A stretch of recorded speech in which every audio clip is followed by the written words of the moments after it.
Course pour apprenti, la jockey avec Laure Vandenberg, qui est donc associé à Invincible Bolets. Histoire d'Herpion et son principal rival, là c'est le 2. On regarde ça, le on accorde. Et c'est parti, avec le meilleur départ justement pour le numéro 1, Histoire d'Herpion, avec Giovanni Danvin également, le 6 qui part très très vite à l'extérieur. En troisième position, nous avons le 2, Invincible Bolets, c'est pour moi, qui vient quatrième, avec le 7, Chelsea Pearl à son extérieur. Un peu plus loin, nous avons le numéro 4, Juliette d'Herpion, à l'arrière. On retrouve entre autres le numéro 3, Boyfriend.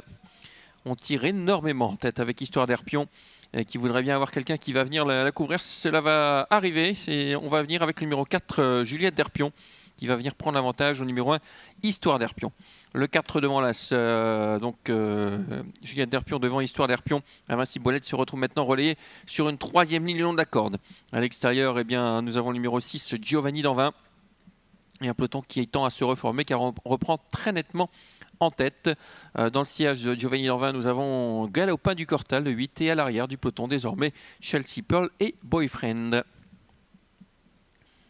On va repasser dans les tribunes dans quelques instants avec le numéro 4, Juliette d'Herpion, qui réaccélère quelque peu. En deuxième position, Histoire d'Herpion. Troisième, Invincible Bolets, qui va trouver le passage puisqu'il n'y a plus personne à son extérieur. Encore que l'on revienne une nouvelle fois avec Giovanni Danvin, le numéro 6, qui prend le sillage de Invincible Bolets. Le peloton qui s'étire à nouveau. Le 8 qui vient ensuite 5e, Galopin de Corta. Le 5, c'est pour moi, est déjà quelque peu sollicité en cheval très froid. Alors qu'à l'arrière, il y a toujours Chelsea Pearl et Boyfriend. Le tournant du chemin de fer avec les 3 favoris qui se détachent. Juliette d'Herpion qui emmène Histoire d'Herpion et Invincible Bolets 3e. Derrière, on a un peu de mal à accrocher ces 3-là. Et Invincible Bolets qui est déjà quelque peu sollicité.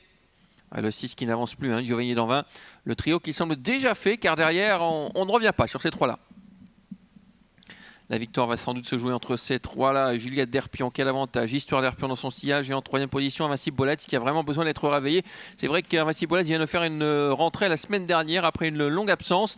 Et il s'en est peut-être pas encore totalement remis. Le tournant final désormais avec le numéro 4 qui a l'avantage. Juliette d'Herpion devant Histoire d'Herpion et Invincible Bolets en troisième position. La sortie du tournant, le trio est là. Qui va s'imposer? Pour l'instant, Histoire d'Herpion est idéalement placé dans le sillage de Juliette d'Herpion. Alors qu'Invincible Bolets en troisième position va sans doute déboîter dans quelques instants. L'ultime à droite avec Juliette d'Herpion qui attend les attaques. On déboîte avec Invincible Bolets maintenant qui va essayer de finir. On essaie de finir également avec Histoire d'Herpion. Avec Invincible Bolets qui va le faire peut-être. Invincible Bolets qui finit le plus fort. Invincible Bolets, incroyable ce cheval.